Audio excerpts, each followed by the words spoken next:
할렐루야. 감사합니다. 아, 오늘 우리에게 주신 하나님 말씀은 마태복음 19장.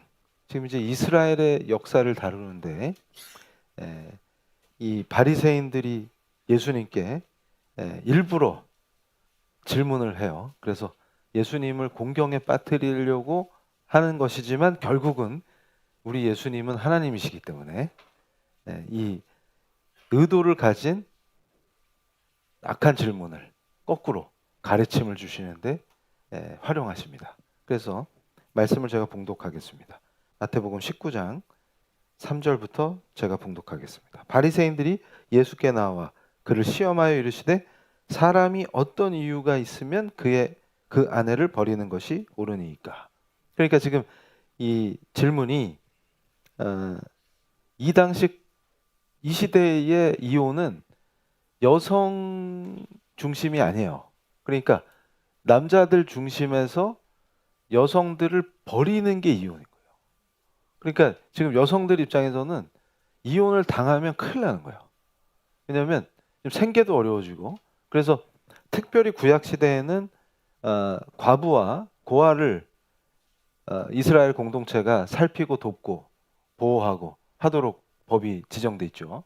그리고 이제 제가 나중에 이제 얼마 안 남았어요. 이스라엘의 역사에서 우리 성도님들이 늘 궁금해하시는 것 중에 하나가 11조.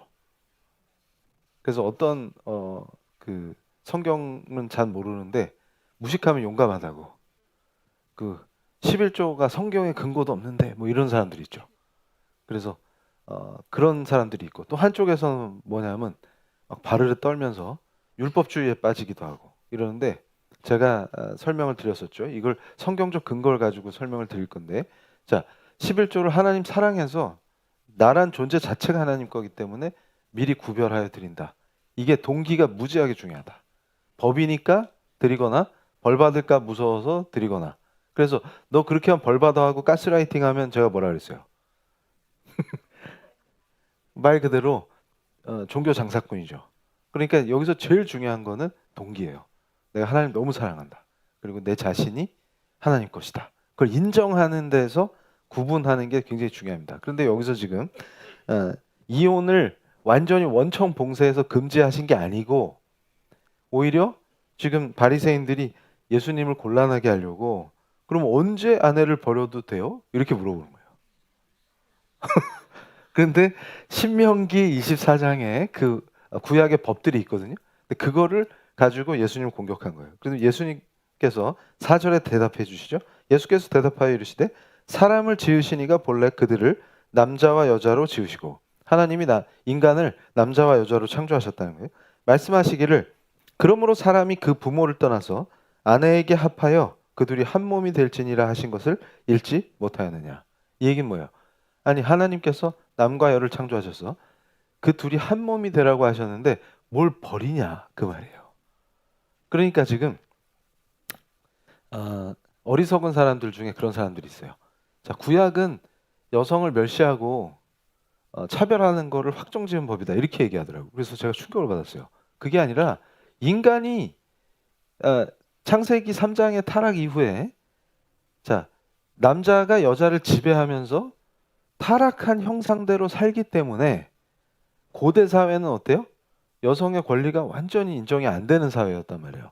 근데 그 와중에 그런 상태의 인간에게 법을 주신 거잖아요. 그런데 구약이 차별을 확정진 게 아니라 차별당하고 있는 여성을 보호한다는 거를 오늘 이제 배우실 거예요. 그리고 성경이 가르치는 이혼의 원리는, 이 그대로 혼인과 이혼의 원리는 지금 현대 사회에도 그대로 적용 가능합니다. 세상이 바뀌었는데? 그러니까 이게 제가 말씀드렸죠. 유대 기독교 문화에서는 지금 둘이 한 몸이 되라는 의미가 둘이 법 앞에서 평등하다 그 뜻이에요. 근데 사실상 여성을 피지배 종속관계로 악한 세계가 만들어놨기 때문에 그 권리를 보호하면서 기독교 문화는 법 앞에서 양성이 평등하도록 끊임없이 이걸 발전시켜 왔습니다. 그게 성경의 뜻이에요. 그러니까 한 몸이 되라는 것은 한쪽이 열등하다는 뜻이 아니라 특징이 다르다, 성향이 다르다, 차이를 인정하라 그 말이에요. 근데 이게 굉장히 현대적 인권에 부합하는 얘기입니다. 그래서 남과 여 외에 다른 제3의 젠더를 인정하는 게 중요한 게 아니라 젠더는 남성과 여성밖에 없다. 하나님이 그렇게 창조하셨기 때문에. 근데 그 두 성이 서로 신약 시대에는 바울이 정확하게 에베소서 5장에 설명해 놨죠. 그러니까 남성은 여성을 어떻게 사랑하라 그랬어요? 그렇지. 그리스도가 교회를 사랑한 같이. 이 얘기는 되게 무서운 얘기입니다. 목숨을 버리라는 뜻이에요. 목숨을 내놓으라 그 말이에요. 그러니까 남편은 아내와 아이들을 위해서 죽을 각오를 해라 그 뜻이에요. 십자가에 못 박힐 각오를 하라 그 뜻이고, 반대로 여성은 남성을 존중하라 그 말이에요. 그리스도를 대하듯 하라 하는 얘기는 그만큼 리스펙을 해줘라. 그렇게 생겨 먹었다. 무시당하면 제일 힘들어한다. 그런 얘기예요. 그래서 그 둘을 하나로 만들어 놓으셨다는 뜻은 한쪽이 열등하거나 한쪽이 지배 종속을 당하라는 게 아니라 평등하게 조화롭게 하나가 되라 그 말이에요. 그래서 성향을 다르게 해놨다는 거예요. 그래서 다른 건 틀린 게 아니죠. 그걸 얘기하는 거예요. 근데 이거를 죄된 인간이 지배 종속 관계로 만들어 놓은 것을 그럼 어떻게 돼요? 그대로 살게 하면 안 되니까 약자를 보호하는 관점에서 구약의 법이 주어진 겁니다. 그러면 이걸 현대에 적용할 때는 이제 여러 가지 관점에서 권리가 법 앞에서 대등해진 관점에서 성경을 적용하면 그대로 맞아떨어지는 거예요. 이제 이해가 되시죠? 그래서 지금 이스라엘의 역사를 오후 예배 때 제가 쭉 설명해 드리면서 배경 설명을 하다가 이제 본격적으로 유대의 법을 설명해 드린 거예요. 이게 하나님의 법이 얼마나 탁월하냐. 그리고 우리 자기 자녀들을 하나님이 얼마나 사랑하시냐. 그래서 유대법은 근처 짝퉁 이슬람법하고 레벨이 다른 거예요. 그걸 이제 제가 보여드릴 건데, 그랬더니 자 5절 보세요. 말씀하시기를 그러므로 사람이 그 부모를 떠나서 아내에게 합하여 그 둘이 한 몸이 될지니라 하신 것을 읽지 못하였느냐. 여기서 부모를 떠난다는 게 중요한 거예요. 이거 절연하라는 말이 아니라 독립성을 가지라는 거예요. 그래서 자매들이 마마보이 싫어하죠. 그게 성경적 원리예요. 원래 그렇게 창조됐기 때문에 이렇게 하라고 하셨으니까. 그래서 마마보이들은 회개하고 돌아오면 됩니다. 자 6절 보면 그런즉 이제 둘이 아니요 한 몸이니 그러므로 하나님이 짝지어 주신 것을 사람이 나누지 못할지니라 하시니. 그러니까 무슨 얘기냐면 신명기에 하나님이 정해주신 근거가 아니면 이유가 아니면 아내를 못 버린다 그 뜻이에요. 이거를 무지한 목회자들이 어떻게 적용하냐면 절대로 이혼이 안 된다는 식으로 무지하게 무식한 거죠. 그러니까 지금 바리새인들이 뭐라고 하냐면 7절에 여짜오되 그러면 어찌하여 모세는 이혼 증서를 주셔서 버리라 명하였나이까. 이렇게 예수님께 대드는 거예요. 그러니까 아내를 언제 버릴 수 있나요? 이렇게 물었더니 예수님이 못 버린다. 이랬더니 아니 그럼 모세는 이혼 증서 써서 내 보내도 된다고 그랬는데요? 이렇게 덤비는 거예요 지금. 근데 거기에 대한 해설이에요. 그러니까 지금 반대로 이 시대에 몇몇 이렇게 좀 무지한 목회자들이 크리스찬은 절대로 이혼이 안 된다라고 주장하는 거는 지금 예수님한테 그 질문하고 있는 바리새인만도 못한 거잖아요 지금. 성경을 못 봤어요? 신명기 안 봤어요? 그것만 빼고 봤어요? 그 정도로 무지하다는 성경에.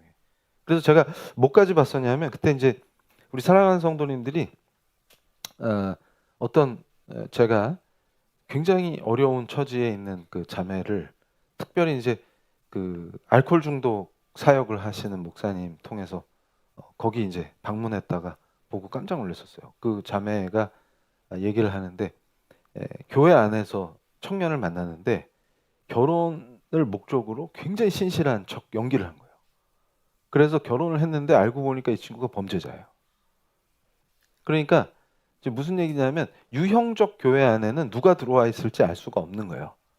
그거는 교회론에서도 제가 설명을 드렸어요. 그러니까 이 자매가 엄청나게 고통을 당하는 거예요. 그런데 어떻게 가스라이팅을 당했냐면 지금 이 구절을 가지고 성경은 이혼을 금지했기 때문에 이혼하면 안 돼.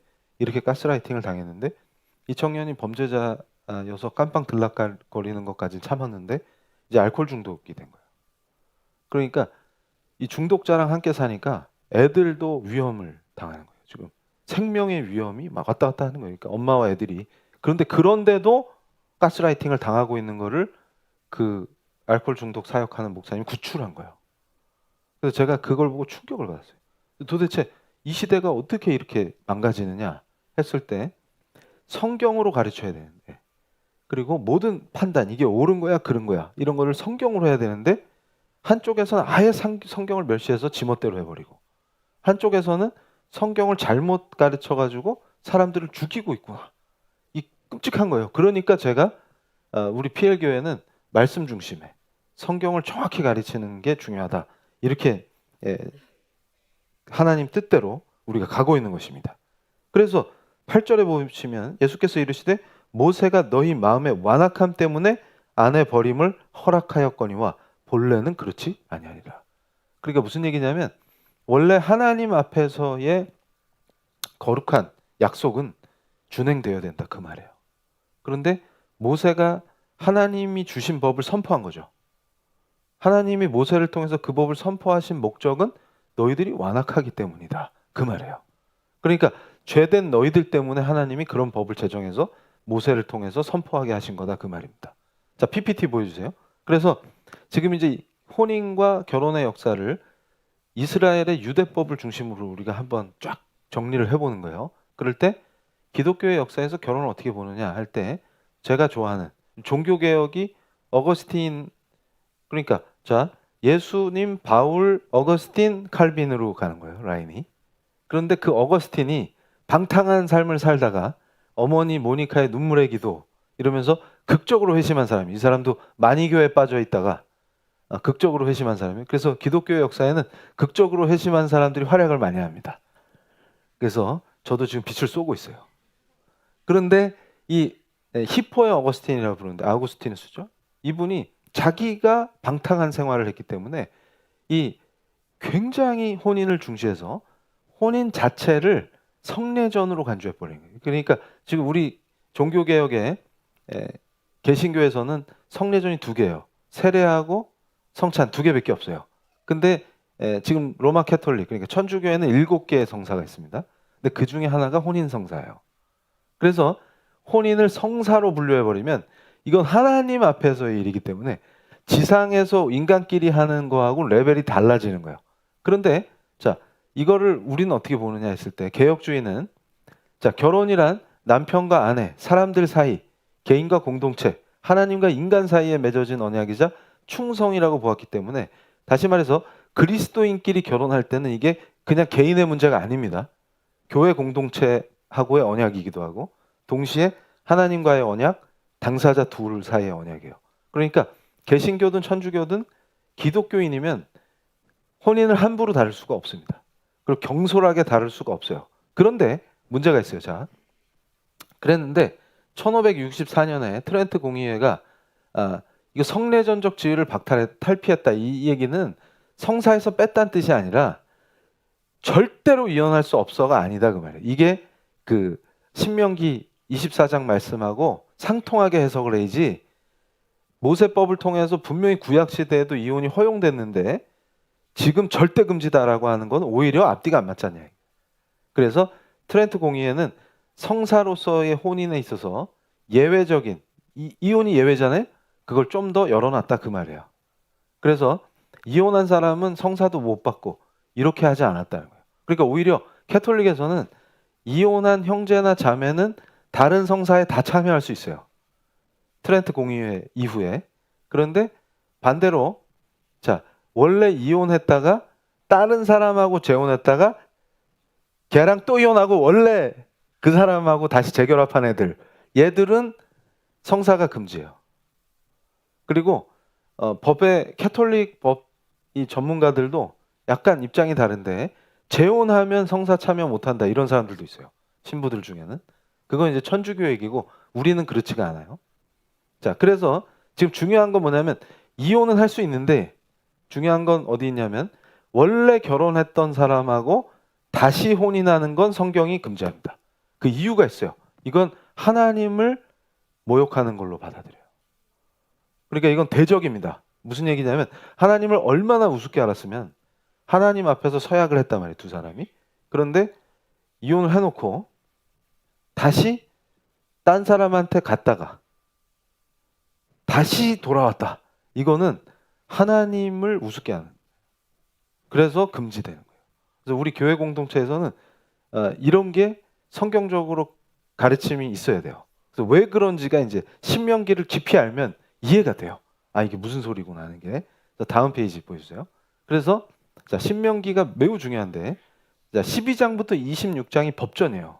그러니까 구약은 아예 그냥 법전 구절이 있고, 그래서 이 제가 이제 우리 사랑하는 성도님들은 우리 PL 교회는 탁월한 분들이 많으시기 때문에 제가 설명을 해드리면, 자, 구약이 있고 신약이 있어요. 자, 이제 내 얼굴 잠깐 비춰줬다가 구약이 있고 신약이 있는데 구약의 법들 중에 폐기된 게 있습니까?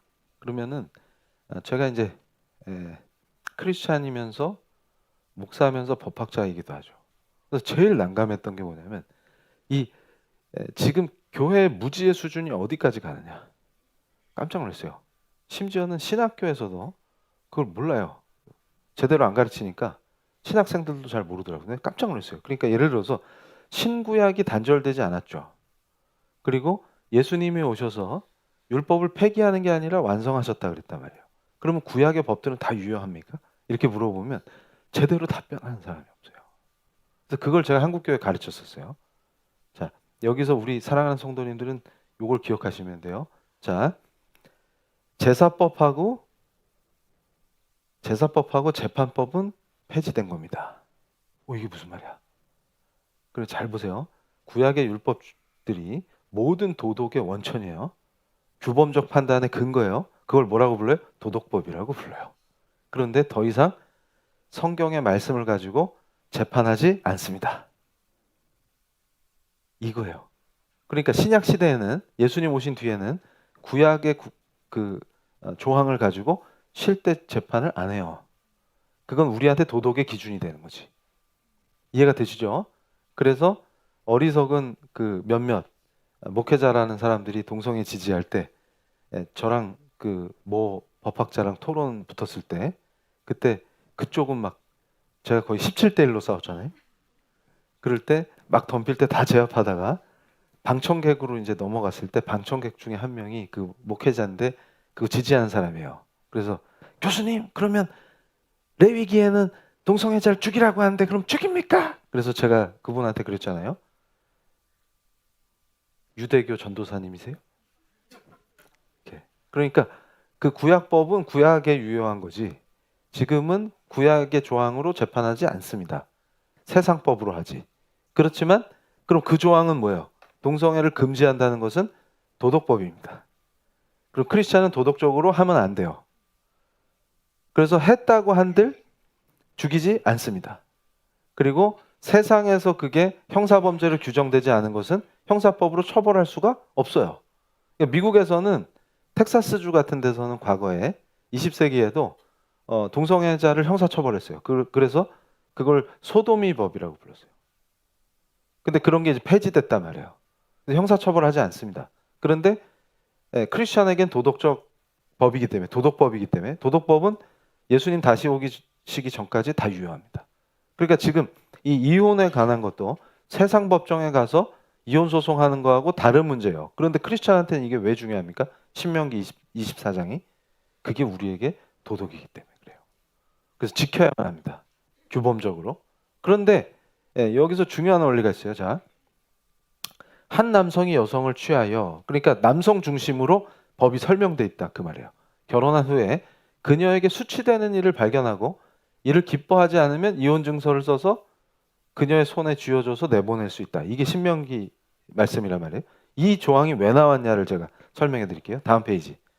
이게 지금 자, 또한 그녀가 다른 사람의 아내가 되었는데 두 번째 결혼한 남성이 사망하거나 다시 그녀에게 이혼 증서를 써주고 그녀를 내보냈을 때에도 첫 번째 남편은 그녀가 이미 몸을 더럽혔으므로 그녀와 결혼할 수 없다고 명시하였다. 다음 페이지. 이 두 개가 한꺼번에 이해가 되는 거예요. 지금 무슨 얘기냐면, 자, 여기서 수치가 되는 일, 수치되는 일, 요 문구가 매우 중요한 거예요. 이게 에르밧 다바르입니다. 히브리 말로. 그런데 이게 무슨 말이냐면, 자, 인간의 이 나체를 드러내는 게 수치다 이렇게 표현해요.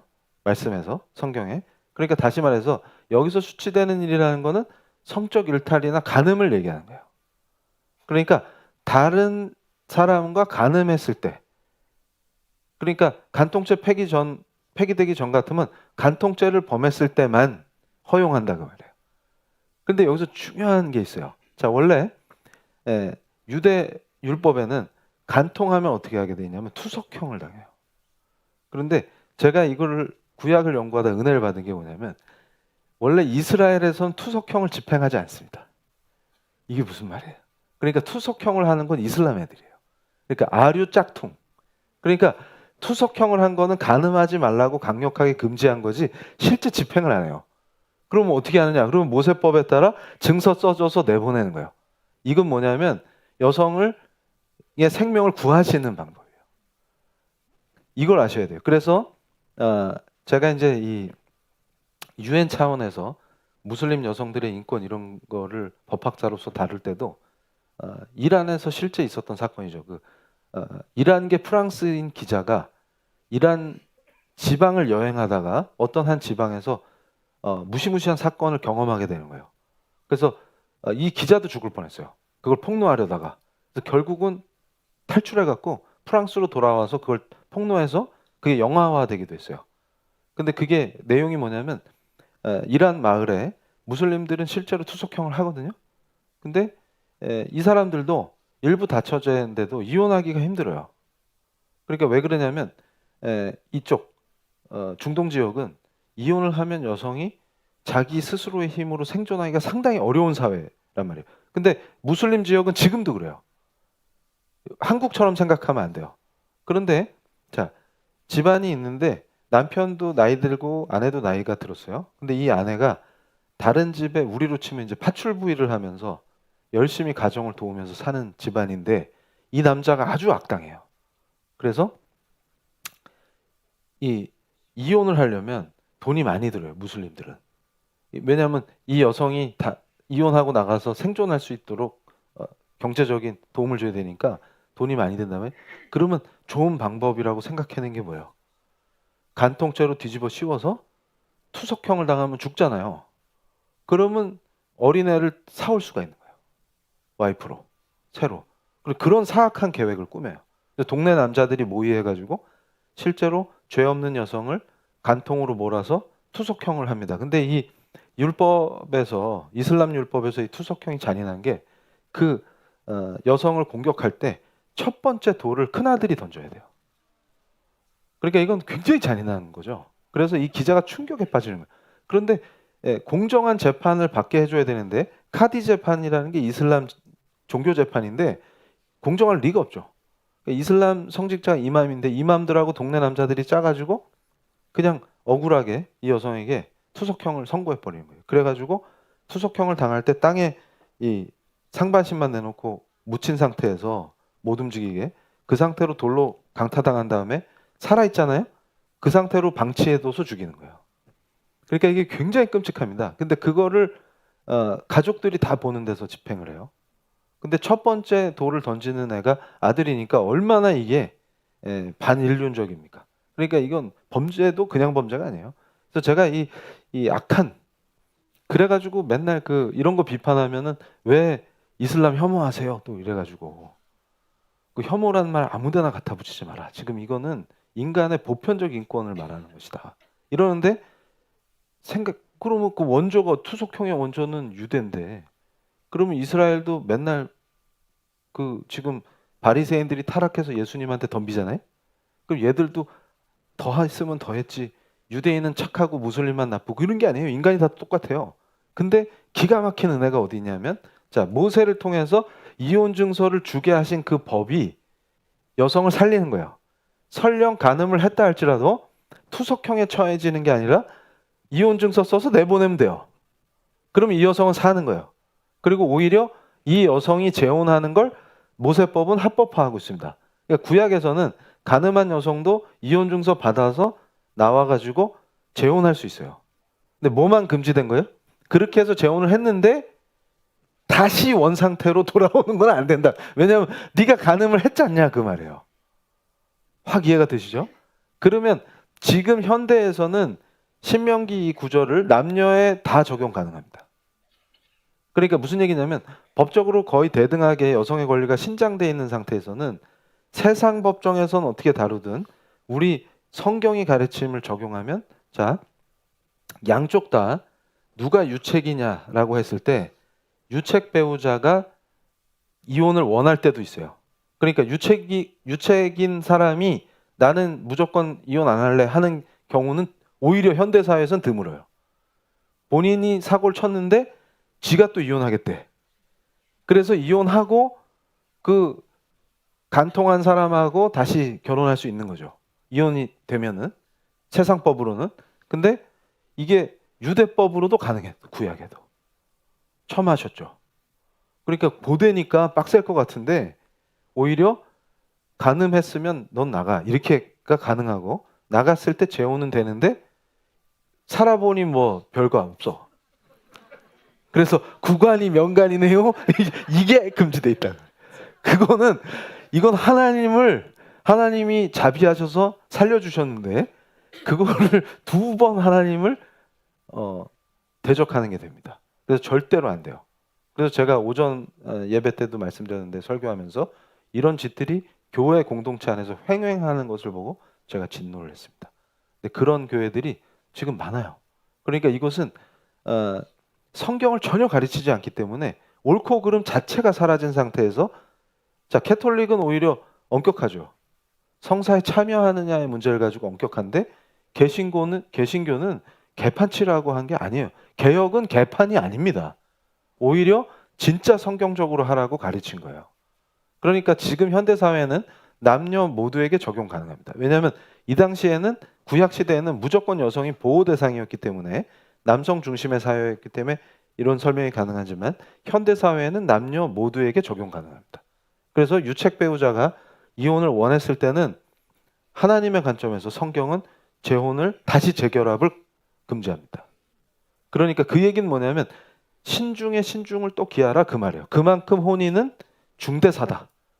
왜냐하면 언약을 중시하시기 때문에. 그러니까 우리 사랑하는 성도님들이 십계명에서도 하나님의 이름을 함부로 부르면 안 되는 거, 그 다음에 함부로 맹세하면 안 되는 거. 이게 왜 그러냐면 하나님이 언약의 하나님이시기 때문에 그래요. 그게 신실함과 연결된다 그랬죠? 그러니까 신실하신 하나님을 나의 주인으로 나의 하나님으로 고백했기 때문에 우리도 신실해져야 되는 거예요. 그래서 신령하다라고 영적이다라는 것은 성경이 가르칠 때 신실한 걸 말하는 거예요. faithful한 거. 그런데 이거를 신비주의로 자꾸 잘못 가르치는 거죠. 그러니까 크리스찬은 약속을 남발하거나 약속을 잘 깨거나 이러면 안 돼요. 그러니까 약속하는 게 의미가 없을 정도로 심각하게 오늘 이랬다 내일 저랬다 하는 사람들은 사실은 이거 심각하게 하나님 앞에서 죄입니다. 근데 그런 사람들이 의외로 교회 안에 많아요. 그러니까 이걸 우리가 조심해야 돼요. 그러니까 혼인은 지금 하나님 앞에서의 약속이고 하나님과의 약속인 동시에 당사자 간의 약속, 그다음에 교회 공동체와의 약속이기 때문에 굉장히 중요합니다. 그래서 자, PPT 다시 보내주세요. 그래서 자, 구약의 법은 약자인 여성을 보호하는데 성적 일탈, 심각하게 부도덕하거나 부적절한 행동을 성적으로 했어요. 이랬을 때 아내에게 이혼 증서를 써서 손에 주면 내보내니까 투석형이 면제되죠.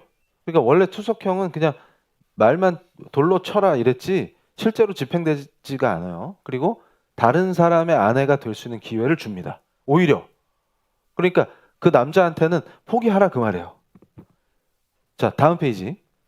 그래서 거룩한 하나님과의 언약이다. 그래서 이혼한 아내의 두 번째 남편이 죽었거나 다시 이혼 증서를 써주고 내보냈을 때 첫 번째 남편이 그녀와 결혼하지 못하게 금지하고 있다. 그래서 결혼의 거룩함, 이것은 로마 캐톨릭에서는 성사로 분류할 정도로 하나님의 뜻이 담겨 있어서 24장 4절의 신명기에서 명확하게 규정하고 있고 하나님과의 약속을 가볍게 여기지 못하도록 하는 법입니다. 다음 페이지. 그래서 지금 여기서 중요한 게 예수님이 강조하신 마태복음의 말씀은 한 몸이 되라는 하나님의 뜻이 강조된 거예요. 그러니까 이 한 몸이 되라는 이 구절은 사실상 기독교 문화권에서 법 앞에서의 양성평등을 견인하는 그 말씀입니다. 그러니까 한쪽이, 자, 구약시대에는 사회 자체가 국가적으로 사회적으로 여성이 약자였기 때문에 여성을 보호하는 법을 하나님이 모세를 통해서 선포하셨지만, 현대 사회에는 예수 그리스도의 신약의 가르침을 통해서 여성의 권리를 견인시키는 게 기독교 사회의 목표였다 그 말이에요. 그러니까 하나님의 은혜가 얼마나 크시냐 그 말이에요. 다음 페이지. 그러면 자, 바리새인이 어떻게 타락을 했냐? 요거는 전에 제가 설교하면서 살짝 보여드렸는데 잘 보세요. 바리새인들이 법률가들이라면, 지금으로 치면 구약 전문가니까, 구약이 법이니까. 근데 두 개의 학파가 있는데 힐렐 학파가 얘들이 수치되는 일, 아까 우리가 봤죠? 근데 여기서 일에 포커스를 맞춰요. 일. 수치가 아니고 일에 초점을 맞춰서 해석을 할 때 어떻게 하냐면, 여자가 접시를 깼어. 아이고, 수치되는 일을 했네. 음식을 타왔어. 수치되는 일을 했네. 아, 바느질을 못해. 수치되는 일이네. 그리고 이게 제일 충격적인데, 더 예쁜 여자를 발견했어. 이럴 때 어떻게 할 거야? 그러면은 그 여자의 일거수일투족을 감시한 후에 수치되는 일이네. 이래가지고 그걸 찍어서 이혼할 수 있게끔 판결을 해주는 거예요. 그러니까 예수님이 진노하신 거예요, 지금. 그러니까 무슨 얘기냐면, 마태복음에서 마가복음도 나오는데 예수님이 왜 바리새인한테 진노해서 하나님이 맺어주셨는데 니들이 뭔데 그걸 깨냐, 이렇게 하실 때 그 진노를 맥락을 보고 해석을 해야 되는데, 그걸 어떻게 하는 거예요? 자, 신약이 금지하고 있다, 이혼을, 이렇게 가르치는 거예요. 그래서 제가 충격을 받았어요. 그러니까 저렇게 하는 애들을 보고 예수님이 진노하신 거다 그 말이에요. 그러니까 성경은 반드시 역사적 맥락 하에서 이해해야 합니다. 예수님이 이 말씀을 왜 하셨는지를 알고 해야 되는 거예요. 그러니까 어떻게 된 거예요? 자, 근데 착한 애들, 샴마이 학파는 일이 아니고 수치에 포커스를 맞춰서 간통한 케이스, 그러니까 유책이 있는 경우 성적으로 이때만 허락했다 그 말이에요. 그러니까 아내가 분명히 명백하게 간통을 했어. 그러면 증서 써줘서 내보내라 그 말이에요. 자, 그래서 다음 페이지. 그래서 예수님의 가르침은 어떠한 이유든지 뭘 갖다 붙여서 네가 이혼하고 싶다고 아내를 내쫓아서는 안 된다, 그거를 주님이 강조하시면서, 이게 하나님 앞에서 언약이기 때문에, 그러니까 실증 났다든지 뭘 갖다 붙인다든지. 그러니까 잘 보세요. 이걸 현대적으로 그대로 적용할 때 샴마이 학파적인 구약 해석이 탁월한 이유가 있어요. 지금 현대에 남과 여가 다 권리를 누리고 있기 때문에, 반대로 결혼을 했는데 상대방에 대해서 나는 네가 밥 태우는 거 짜증나. 그리고 남편, 당신이 사회적으로 무능한 거 짜증나.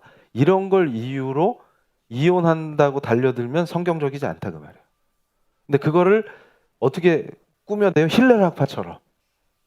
힐렐 학파처럼. 이건 수치스러운 일이야. 내가 너 때문에 못 살겠어. 이런. 그래서 그걸 근거로 이혼을 요청하면 안 된다. 그러면 지금도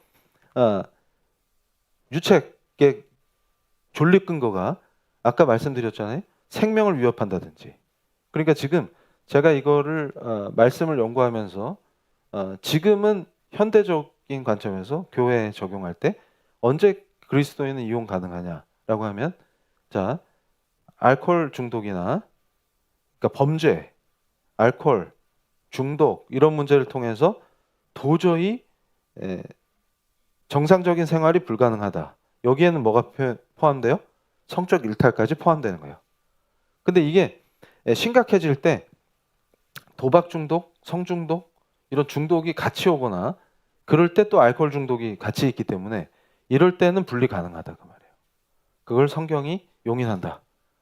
근데 그 외의 것들, 예를 들어서 외모가 자꾸 나이 들어갈수록 더 한심해진다든지, 아니면 하는 짓마다 신경을 건든다든지 이런 거는 안 된다 그 말이에요. 그래서 자, 다음 페이지. 그래서 예수님의 교훈은 샴마이 학파가 의도한 수치를 포괄하는 근본적 원리를 담고 있기 때문에 항상 신구약이 통합적으로 지금 현대의 크리스찬들에게 그대로 적용 가능하다, 그겁니다. 다음 페이지. 그래서 자, 이건 설명했기 때문에, 자, 다음 페이지. 여기서 중요한 게 있습니다. 그러니까 모세율법의 근원이 되는 하나님의 창조 섭리의 핵심이 어디 있어요? 짝지어 주신 것을 사람이 나누지 못한다. 그 말이에요. 자, 다음 페이지. 그래서 여기서 중요한 게 있습니다. 자, 부부란 무엇이냐? 이럴 때 짝지어 주다가 슈네 주켄이에요. 결합하다, 함께 멍에를 맨다는 의미인데, 이건 교회론하고 연결돼요. 그래서 부부란 하나님께서 가정을 통해 이루라고 주신 과업을 위해 결합된 공동체입니다. 다음 페이지. 여기서 굉장히 중요한 걸로 이제 넘어가요. 신약에서 바울 서신, 우리가 이제 목요일에는 고린도전서를 다루고 있죠. 이때 제가 집중적으로 좀 더 깊이 있는 해설을 해드릴 건데, 일단 여기서 중요한 문제가 있어요. 고린도를 비롯해서 헬라의 도시에는 신전들이 있죠. 헬라 신전은 항상 창기들이 있습니다. 그래서 여기 신전이 성매매하는 곳이에요.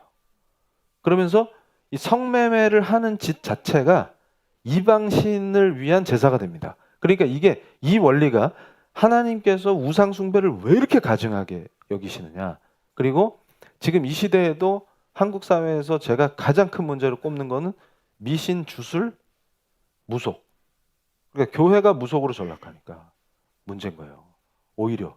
그러니까 교회 밖도 무속으로 가득 차서 주술이 횡행하고 난리가 났는데 교회 안이 그 모양인데 안팎이 차이가 없어지니까 하나님 이걸 얼마나 가증히 여기시냐. 그러면 성경을 깊이 묵상하면 육적 간음도 있지만 영적 간음이 굉장히 심각합니다. 근데 이 두 개 다 하나님은 완전히 가증히 여기세요.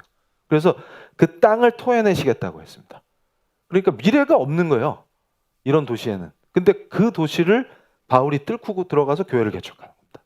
그래서 그렇게 개척해놨더니 성도들이 하던 짓을 못 끊고 그걸 몰래 하는 자들, 아니면 대놓고 합리화하는 자들, 이런 자들이 있어요.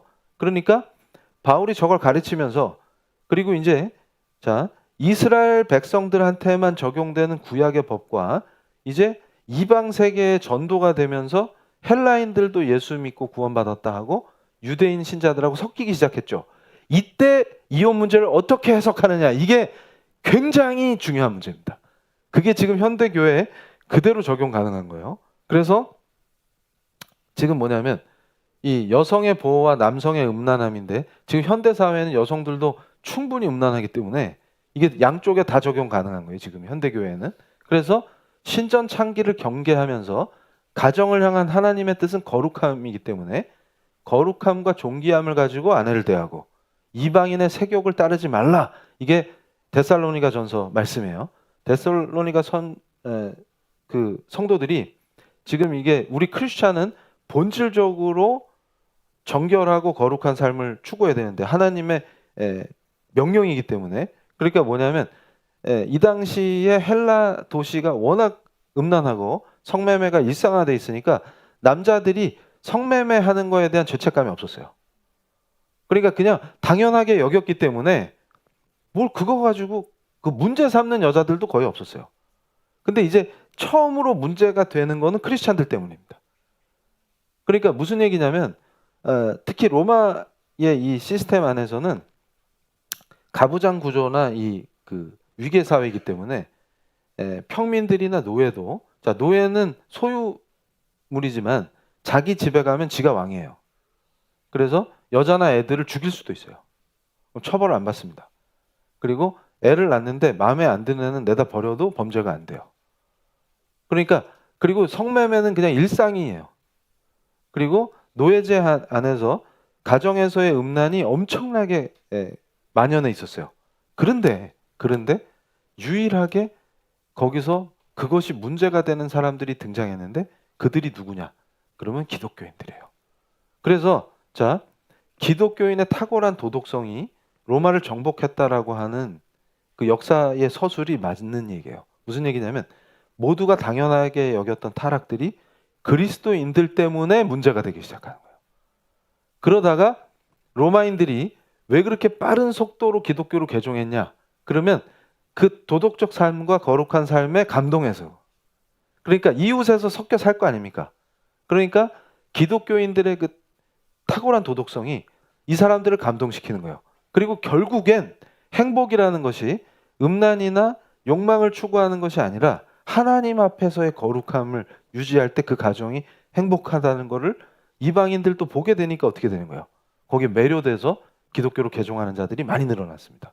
그리고 로마의 그 악한 습성에서 돌이킬 때 제가 이제 그 역사적 문헌을 볼 때 가장 은혜 받았던 게 뭐냐, 명예에 대한 얘기를 하는 거예요. 그러니까 로마의 지배층은 스토아 철학인데, 스토아 철학은 기독교를 불명예의 종교로 규정했어요. 왜냐하면 십자가에 달려 죽는 것은 인간에게 굉장한 수치인데, 그 수치를 당한 사람을 자기들의 하나님이라고 고백하는 저 한심한 것들 이러면서 황제부터 할 것 없이 지배층이 굉장히 그 저열한 집단으로 봤단 말이에요.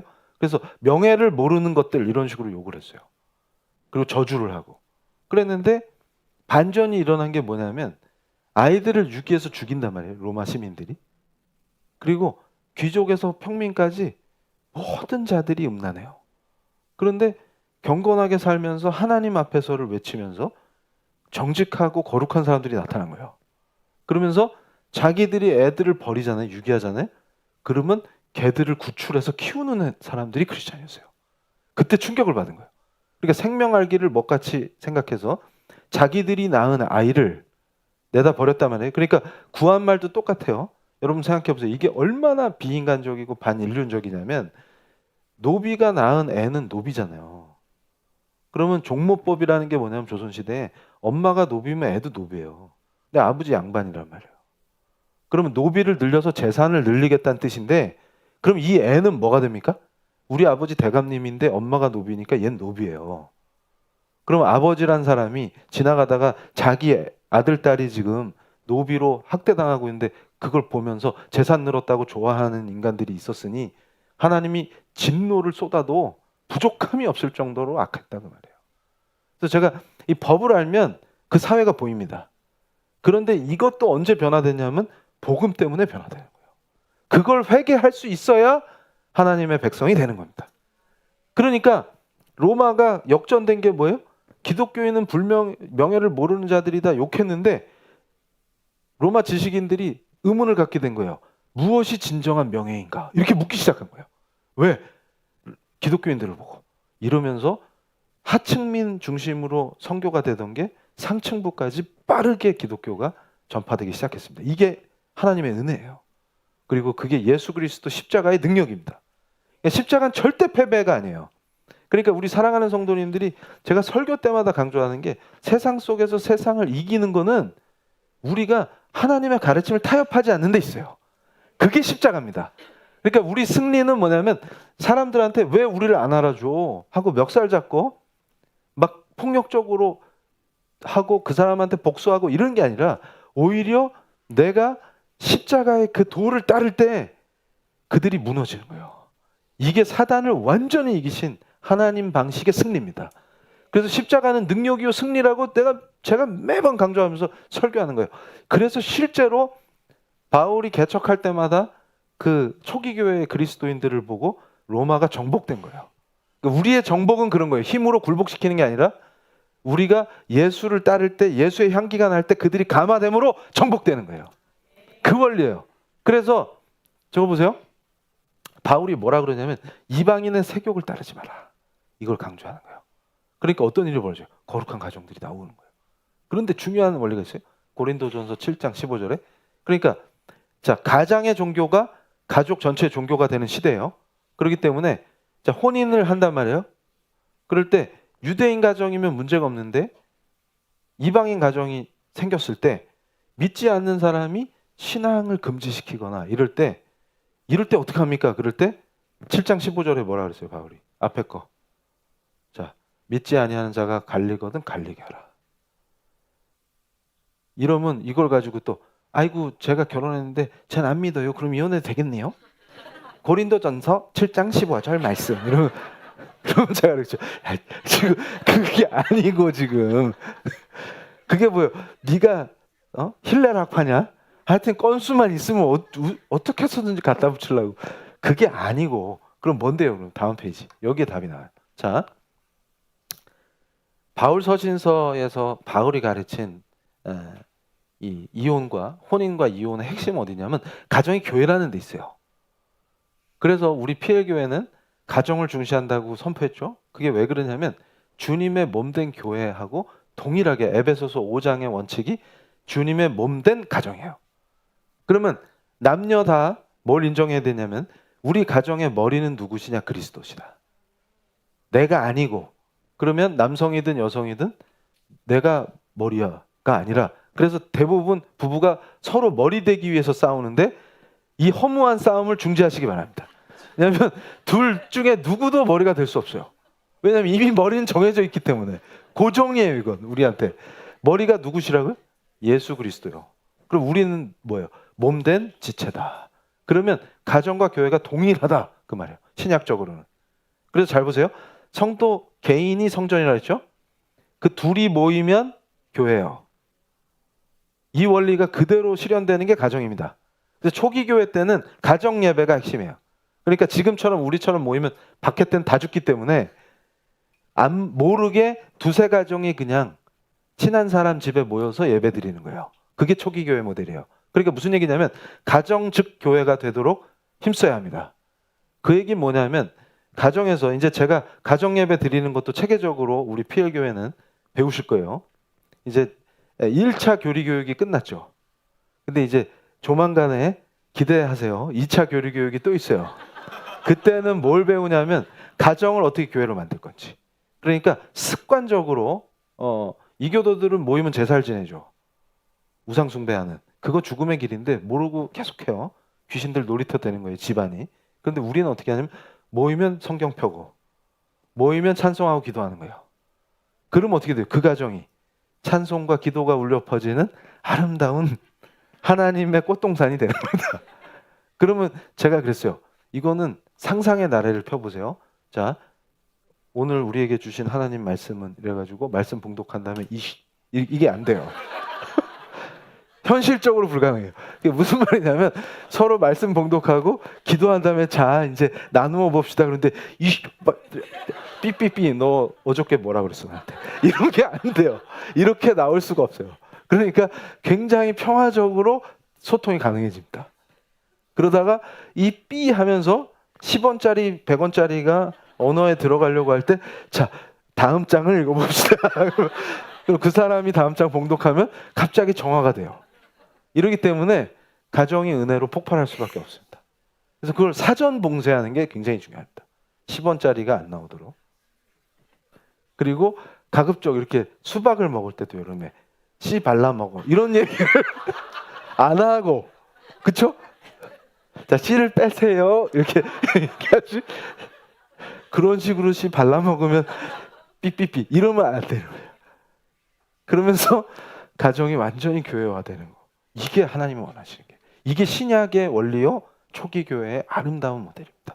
근데 그게 우리 교회에서 실현돼야 돼요. 그래서 우리 교회 성도님들 가정은 완전 은혜와 사랑이 넘치는. 자, 그래서 다시 보여주세요. 그래서 이게 뭐냐면 바울이 강조한 거의 핵심은 하나님의 뜻이죠. 예수의 가르침을 그대로 실현하는 건데 가정이 거룩한 사명과 성교라는 기반에 세워집니다. 이게 굉장히 중요한 원리예요. 이걸 놓치면 안 돼요. 이 방향으로 가면 그 가정은 반드시 살아납니다. 그래서 그리스도와 교회의 관계를 가정에 적용해서 남편은 아내를 사랑하고 아내는 남편을 존중하라는 포괄적 권면이 에베소서에 등장한 거예요. 이래서 뭐냐면 가정 자체를 교회로 세우라 그 말이에요. 그래서 이것이 거룩한 하나님의 사명, 소명과 성교와 연결됩니다. 그래서 그 가정의 단위, 개인도 중요해요. 성전이라. 둘이 모였으니까 교회예요. 이게 기가 막힌 얘기예요. 그래서 그 가정들이 모이면 지금 PL 교회가 되는 거예요. 그래서 자 다음 페이지. 이래서 자 이거를 신구약을 통합적으로 현대에 적용해 봅니다. 그럼 언제 이혼이 가능하겠습니까? 그럴 때 이게 굉장히 중요한 거예요. 자 결혼한 가정의 부부 관계를 통해서든 파괴된 관계에서든 하나님의 사랑과 화평이라는 목적을 놓쳐서는 안 됩니다. 그러니까 이 신구약 전체를 관통할 때 혼인과 관련해서 하나님이 어떤 가르침을 주셨냐. 신명기 말씀이든 마태복음과 마가복음, 그다음에 바울 서신서를 통틀었을 때 제일 중요한 게 사랑과 화평이에요. 그런데 여기서 요한일서 말씀을 우리가 무지하게 중시해야 된다. 뭐냐면 미워하는 것은 살인이요. 요한일서 3장 15절이죠. 그리스도께서 구원을 위하여 목숨을 버리신 것처럼 행함과 진실함으로 사랑하는 것이 계명이므로 요한일서 3장 16절로 24절이에요. 그래서 제가 그 함부로 겁 없이 자 무슬림 남성이 있는데 크리스찬 자매가 결혼해서 개종시키겠다 이런 거 한때 교회에서 난무할 때 제가 진노했어요. 왜냐하면 그것은 역사 문화적이거나 성경적인 가르침을 벗어난 겁니다. 왜 그러냐면 무슬림은 어릴 때부터 그걸로 자라기 때문에 개종시키기가 힘들죠. 근데 개종을 했다 하더라도 지금 중요한 관계가 있어요. 관념을 바꾸는 거는 진짜 어려워요. 그래서 제가 그 마크 가브리엘 얘기도 해드렸죠. 그 이슬람 이맘 출신인데 크리스찬이 됐을 때도 유대인에 대한 증오 때문에 굉장히 힘들었는데 한국 크리스찬들이 같이 기도해주고 여러 훈련을 통해서 그 쓴뿌리를 다 뽑아낸 거예요. 그래서 그걸 간증하는 이유는 뭐예요? 그만큼 무시무시하다. 어릴 때부터 세뇌당하는 게. 그런데 무슬림들한테는 여성관이 우리랑 다르기 때문에 감히 여성을 동등하게 여기지 않기 때문에 여성이 남성을 개종시키는 건 무슬림에게 더 어렵습니다. 그러니까 남성끼리 관계에서 권위자가 개종시키는 것도 어려운데 심지어는 가정에서 여성을 자기 소유물로 여기는데 그 소유물이 자기를 개종시킨다? 이게 가능한 얘기겠습니까? 그 자매를 지옥에 아주 죽음의 구렁텅이로 몰아넣는 일이 될 수 있어요. 그러니까 이런 것들을 함부로 막 하는 이유가 어디 있어요? 성경을 모르기 때문에요. 그래서 제일 중요한 게 뭐라 그랬어요? 사랑과 화평입니다. 그러니까 이 요한일서 말씀을 그대로 적용할 때 제대로 된 혼인관과 이혼에 관한 결정을 신중하게 하되 그러니까 성경은 이혼을 권장합니까? No. 그러나 완전 금지합니까? No. 그런데 잘 보세요. 지금 여러 가지 중독 증세나 위험에서 폭력, 특히 폭력 중요합니다. 생명의 위협을 느끼는 수준까지 가 있는데 거기서 그걸 견뎌라. 하나님은 이혼을 금지하신다. 이렇게 얘기하는 자들은 성경을 모르는 얘기예요. 그러니까 오히려 증오와 저주, 그러니까 판친다. 이러면은 그 정도 생명의 위협을 당하는 폭력이나 그 다음에 해결할 수 없는 중독의 문제, 특히 알코올 중독이죠. 그래서 아이들까지 위험에 빠뜨리는 그런 상태면 가능하다고 해석하는 게 맞습니다. 그리고 성경이 구약, 신구약을 관통해서 얘기할 때 뭘 강조했어요? 지금 유책, 특히 성적인 문제. 이 문제에 있어서는 남녀 모두에게 적용 가능합니다. 그러니까 성경이 가르칠 때 배우자가 간통을 했습니다 라고 하는 것은 지금 현대법에서도 이혼이 가능하죠, 법적으로. 그런데 성경도 그것을 허용한다. 그건 모세 때부터 일관되다 그 말이에요. 그러니까 이제 이게 딱 정리가 되죠. 그럴 때 마지막으로 제가 이거를 설명을 드릴게요. 자, 이혼을 하는 것과 하지 않는 것 모두 사랑이라는 명령을 수행하기 위한 것이 되어야 한다. 이게 성경적인 거예요. 무슨 말이냐면, 자, 어떤 사람이 생명의 위협을 받을 땐 딴 문제가 돼요. 그런데 생명의 위협은 없지만 현재 이 사람을 병원에 보내서 치료를 통해서 중독을 치료할 수 있겠다라든지 관리 가능해서 내가 하나님 앞에서 크리스찬답게 이 사람을 하나님 앞에 나오게 하겠다. 이런 것들은 가능하다는 얘기예요. 그런데 난 도저히 이건 견딜 수가 없다. 그 얘기는 뭐냐면 증오가 살인과 같은 거기 때문에 그걸 면하기 위해서 오히려 이 사람을 용서해주고 자유롭게 set you free, 네 길 가세요. 이것도 성경적으로 가능하다는 얘기입니다. 근데 그 정도의 심각성과 혼인의 중요성을 크리스찬은 항상 놓치면 안 되겠지만 이게 너무나 지긋지긋하기 때문에 지옥에 빠져 있어서 내가 죽을 것 같다. 그래서 저 사람을 매일같이 실제 행위는 못하지만 살인을 하고 있다, 마음으로. 그런다면 뭐예요? 서로를 놓아주는 게 성경적일 수 있다는 얘기예요. 그러니까 성경을 천편일률적으로 잘 알지도 못하면서 함부로 적용하면 큰일 납니다. 그래서 오늘 이 결혼을 제가 이스라엘의 역사를 말씀드리면서 우리 성도들에게 설교한 이유가 뭘까요? 바로 바른 결혼, 바른 가정을 세우기 위함이에요. 아, 용기를 얻었어. 우리 목사님이 이혼해도 된대. 이게 아니라 이게 아니라 그 반대의 경우다. 그러나 지금 성도가 지옥과 고통 속에 있다면 그거는 성경이 허용하는 범위 안에서 이혼도 선택지가 될 수 있다. 특히 지금 이 세상이 너무 악하기 때문에 악한들이 너무 많습니다. 오전에도 제가 나르시시스트 얘기했었죠. 이런 게 진짜 한 사람의 영혼을 파괴해버리기 때문에 이거는 대놓고 폭력도 안 하는데 이거 진짜 제가 이걸 공부하면서 현대 목회를 해야 되니까 나르시시스트 연구를 열심히 했어요. 그랬더니 이건 진짜 심각한 거예요.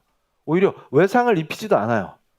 때리거나 그러지는 않는데 오히려 더 심각하게 사람을 말려 죽이는 거예요.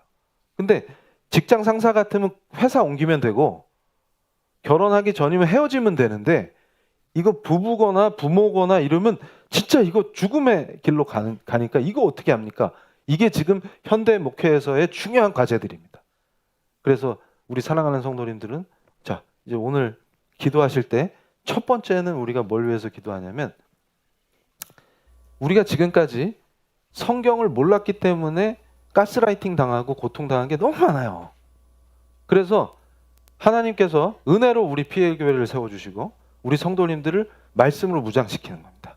그래서 우리 성도님들은 일당백이 되셔서 나만 말씀으로 살아나고 은혜 받는 게 아니라 이제 많은 사람들을 구하셔야 돼요.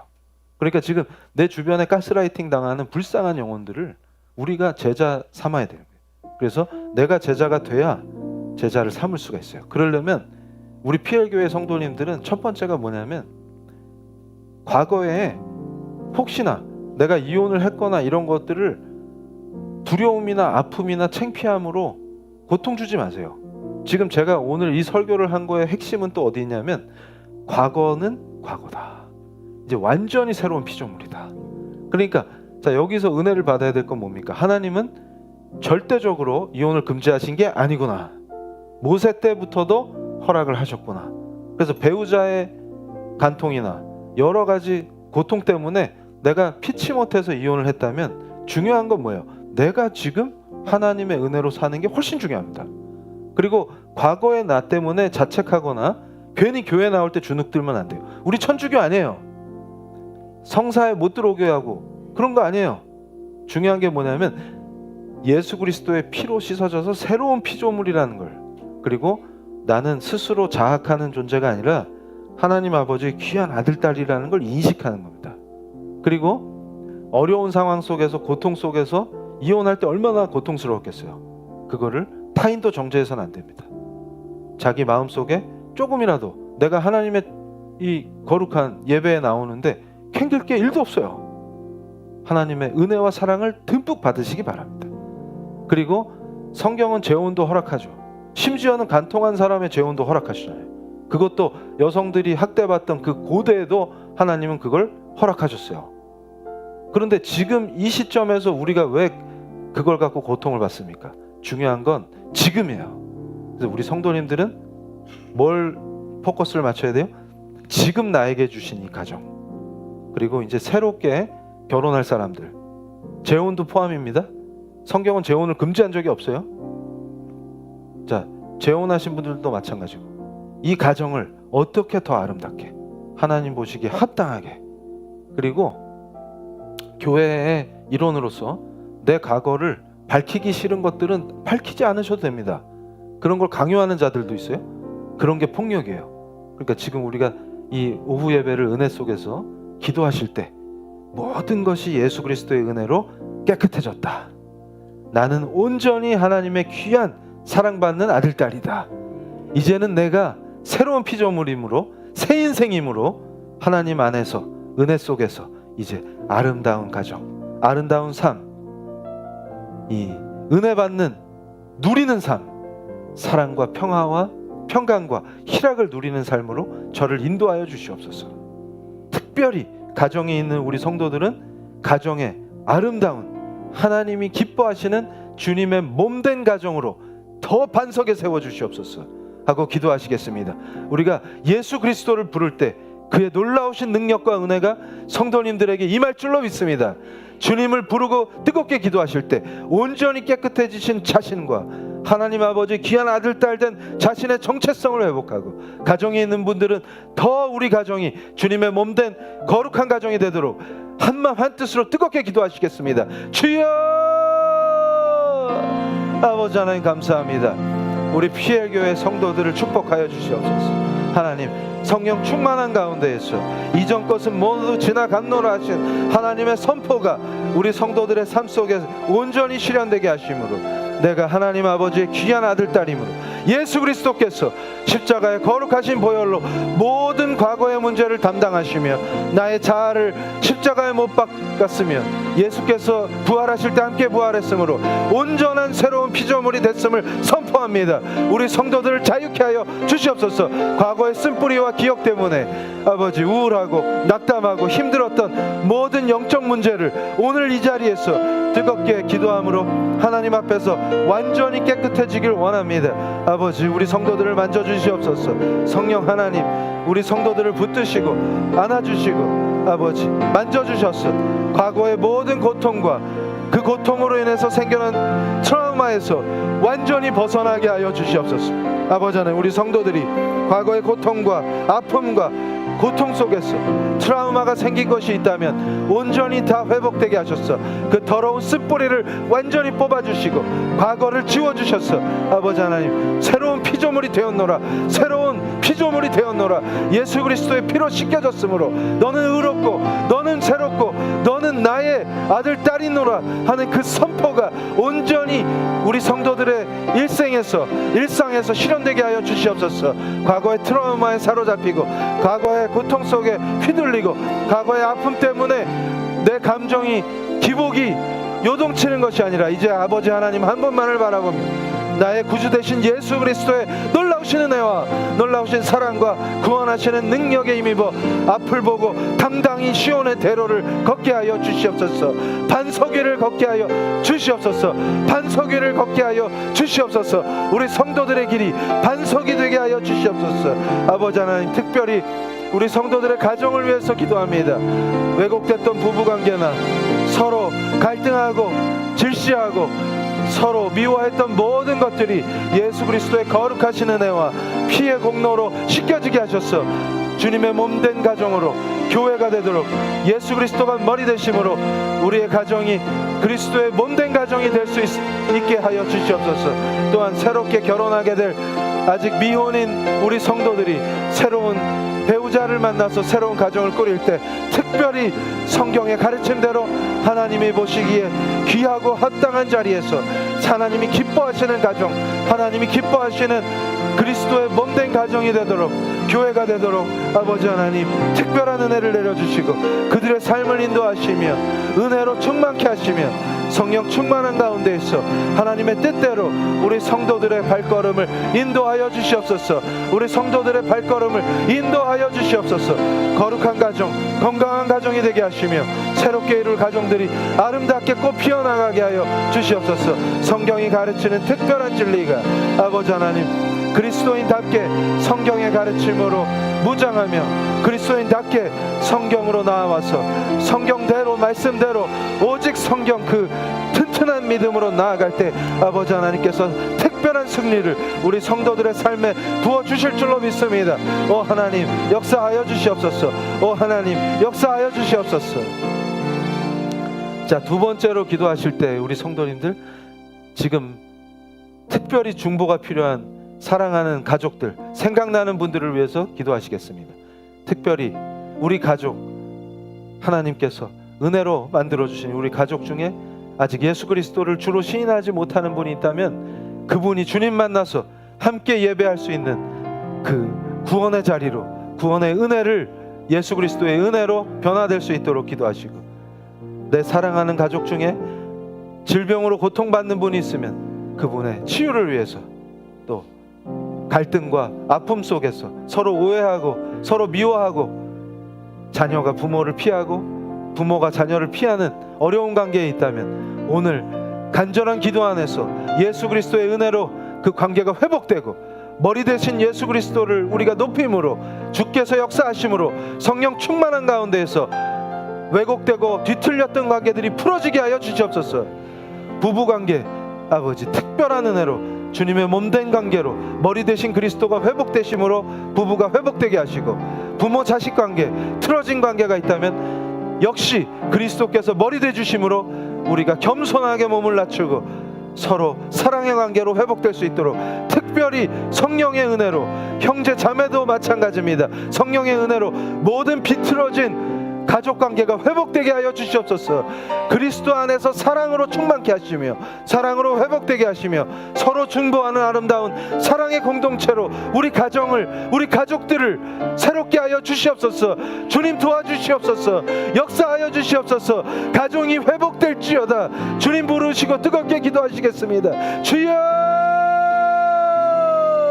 아버지 하나님, 부부가 회복되게 하여 주시옵소서. 서로를 더욱 섬기며 남편이 아내를 사랑하며 아내가 남편을 존중하며 예수 그리스도께서 머리 되심으로 모든 갈등과 아픔과 상처들이 치유되게 하심으로 다시 회복되었어 머리 되신 예수 그리스도를 높이는 주님의 몸된 가정이 되게 하시며 자녀들을 사랑으로 양육하게 하시고 말씀으로 양육하게 하심으로 천국과 같은 주님이 보시기에 기뻐하시는 아름다운 가정으로 우리 성도들의 가정이 바로 서게 하여 주시옵소서. 아름답게 변화되게 하여 주시옵소서. 부모 자식 서로 대립과 갈등이 있다면 아버지 이 순간 기도하시는 우리 성도님들의 뜨거운 기도를 들으시고 아버지 그 가정에 사랑의 영이신 성령께서 역사하심으로 사랑의 관계로 회복되게 하시고 더욱 그리스도의 사랑으로 묶이게 하시고 그리스도의 몸된 가정으로, 그리스도의 몸된 아름다운 사랑의 가정으로 변화되게 하여 주시옵소서. 우리 PL교회 성도들이 한 사람도 빠짐없이 더욱더 은혜 받고 더욱더 사랑받으며 더욱더 사랑으로만 매이게 하여 주시옵소서. 사랑의 빛 외에는 비치지 않게 하시고 오직 사랑으로 예수 그리스도의 품 안에서 예수 그리스도가 머리 되심으로 주님의 몸된 지체들로 묶이고 사랑으로 연합되게 하시고 사랑으로 서로를 보듬고 돌보며 섬기는 그런 가정들이 되게 하여 주시옵소서. 우리 성도들의 부부관계가 회복되게 하여 주시옵소서. 우리 사랑하는 부부가 되게 하여 주시옵소서. 젊은 청년들이 새로운 가정을 꾸릴 때 특별히 더 성경의 가르침대로 하나님이 기뻐하시는 주님의 복된 가정, 예수 그리스도가 머리 되시는 교회와 같은 주님의 몸된 가정이 되게 하셨어. 오 아버지 하나님, 특별한 은혜로 우리 성도들의 삶이 온통 은혜와 사랑과 서로를 섬기는 사랑으로만 넘쳐나게 하시고 성도들의 가정들이 온통 회복되게 하시고 기쁘게 하시며 사랑으로 충만한 가정들로 세워주시옵소서. 오 아버지 하나님, 관계가 회복되는 사랑의 놀라운 은혜를 우리 성도들이 온전히 누리게 하여 주시옵소서. 축복과 은혜와 사랑으로 충만케 되게 하여 주시옵소서. 오 하나님 감사합니다. 오 주님 감사합니다. 자, 제가 대표로 기도할 때 한마음 한뜻으로 함께 기도하시겠습니다. 아버지 하나님 감사합니다. 오늘 말씀을 통하여서 결단하게 하시니 감사합니다. 지금까지 부부가 갈등이 있었다면 아버지 회복되게 하시고 과거의 아픔 때문에 상처와 트라우마가 있는 우리 성도들은 말끔히 치유하여 주시옵소서. 과거의 쓴뿌리가 완전히 뽑히고 트라우마가 완전히 사라지게 하여 주시옵소서. 늘 성령 충만한 가운데 은혜를 누리게 하시고 평강과 희락이 부어지게 하여 주시옵소서. 우리 특별히 기도합니다. PL교회의 성도들은 예수님의 그 거룩하신 은혜로 그리스도가 머리 되심으로 가정이 모두 그리스도의 몸된 가정으로 사랑으로만 매이고 사랑으로 서로 섬기고 아름답게 하나님이 기뻐하시는 가정으로 변화되게 하여 주시옵소서. 모든 뒤틀린 관계가 회복되게 하시며 치유하시는 예수 그리스도의 강력하신 능력에 힘입어 부부가 회복될지어다. 부모 자식이 회복될지어다. 형제 자매의 관계가 회복될지어다. 오직 사랑으로만 빚진 자 되게 하시고 서로 섬기게 하여 주시옵소서. 주님의 거룩한 몸된 공동체가 이제 더 나아가서 몸된 주님의 기쁨의 사랑의 공동체가 되도록 그 가정들을 변화시키시고 사랑으로 묶어 주시옵소서. 온전히 변화되게 하여 주시옵소서. 과거의 아픔과 상처 때문에 고통받는 우리 성도들을 완전히 자유케 하시며 기쁨과 희락 안에서 새로운 피조물임을 느끼게 하시고 하나님의 거룩한 아들 딸 된 그 강력한 존귀한 정체성이 온전히 다 회복되게 하여 주시옵소서. 지금 패악한 이 시대에 우리 교회가 살아남으로 가정이 살아나게 하시고 가정이 살아남으로 사회가 개혁되게 하시고 국가가 바뀌게 개혁시켜 주실 줄로 믿습니다. 황무해진 땅에서 우상숭배와 더러운 주술과 무속을 완전히 아버지 하나님 거룩하신 성령의 물로 태우시며 우리 성도들에게서 완전히 소멸되게 하여 주시옵소서. 우리 성도들이 말씀으로 철저히 무장하며 더욱더 예수 그리스도의 제자다운 삶을, 또 하나님 아버지 귀한 아들 딸로서의 삶을 누리게 하여 주시옵소서. 하나님의 은혜로 세워주신 이 PL교회가 더욱더 반석과 같이 되게 하시며 더욱더 선한 영향력으로 소금과 빛의 사명을 감당함으로 수많은 생명을 구하며 부흥의 놀라운 역사의 중심에 서게 하여 주시옵소서. 예수 그리스도의 이름으로 기도합니다. 아멘. 하나님께 영광의 박수 올려드리겠습니다. 자, 우리 성도님들은 성경으로 아이들을 양육함으로 다음 세대까지 하나님이 약속하신 천대의 복을 누리실 줄로 믿습니다. 그대로 실현될 줄로 믿습니다. 자, 봉헌기도 드리겠습니다. 아버지 하나님 감사합니다. 하나님 아버지, 하나님께서 세워주신 그 영역주권의 귀한 소명의 자리에서 우리 성도들이 직업을 통해 하나님의 은혜로 수확한 이 산물을 하나님께 다시 올려드립니다. 우리 성도님들의 귀한 섬김의 손길을 기억하시고 특별한 은혜로 늘 풍성한 수확을 거두게 하여 주시옵소서. 물질에 막혀있는 것 어려움을 풀어주시고 열리게 하시며 비즈니스의 새로운 역사가 우리 성도들의 삶에 펼쳐지게 하시고 직업을 구하는 젊은이들에게 새로운 소명과 비전을 보여주셔서 직업을 구하게 하시고 또 이미 직업이 있는 성도들에게 그 직업에서의 탁월함을 부어주셔서 풍성한 삶을 누리게 하여 주시옵소서. 그 복이 흘러넘쳐서 자손들에게 흘러내려가게 하여 주시옵소서. 예수 그리스도의 이름으로 기도합니다. 자, 할렐루야. 자, 우리 성경을 신구약의 이 진리를 계속 배워나가시니까 기쁘시죠? 다음 주에도 더 특별한 은혜가 있을 줄로 믿습니다.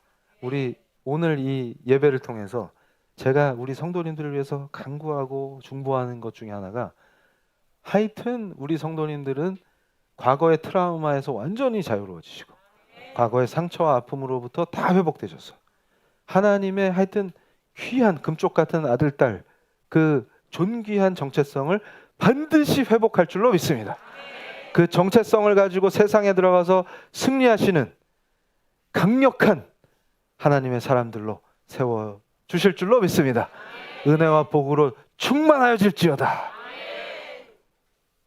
지금은 우리 주 예수 그리스도의 거룩하신 구원하신 은혜와 하나님 아버지의 특별하신 사랑과 성령님의 내주교통 감동 감화 인도하심이 머리 숙여 기도하는 우리 PL교회 성도들 위에, 그 후손들 위에, 온라인 성도들 위에 지금부터 영원토록 함께 있을지어다.